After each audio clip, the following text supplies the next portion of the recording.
One way to obtain U.S. citizenship is through naturalization, and the basic requirements include you must be a lawful permanent resident, you must be 18 years or older, and you must be a continuous lawful permanent resident for 5 years, or 3 years if married to and living with a U.S. citizen for those same 3 years. Also, you must be a resident in the state where the application is filed from for at least 3 months prior to filing.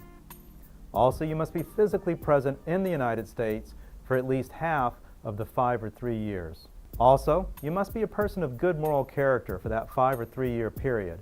And negative factors can include lying or providing false documents to gain an immigration benefit, criminal convictions, voting unlawfully or falsely claiming U.S. citizenship, non-support of your dependents, or failure to register with the Selective Service. You also must be willing to bear arms, perform non-combatant services, or work of national importance on behalf of the United States. And you must demonstrate basic ability to read, write, and understand English. You also must pass a basic U.S. history and government test.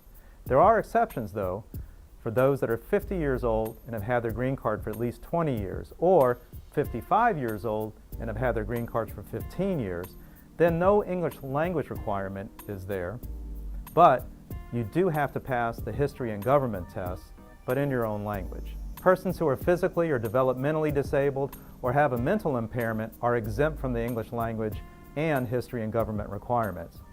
The process for naturalization begins with the filing of an application, a Form N-400, with the USCIS National Benefits Center. A receipt is issued and biometrics are scheduled, and that typically is about 3 or 4 weeks after filing. At that time, you're also given study materials to begin preparing for the U.S. history and English language tests. The file is transferred to a local USCIS field office and an interview is scheduled, usually 3 to 6 months, depending on background checks and local office backlogs.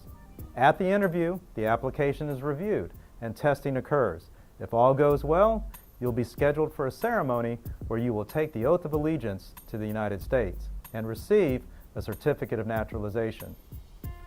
Some field offices offer same-day oath ceremonies, while others will send you the ceremony appointment letter by mail. And those are typically scheduled within 4 to 6 weeks after the interview. With the certificate of naturalization, you can apply for a U.S. passport.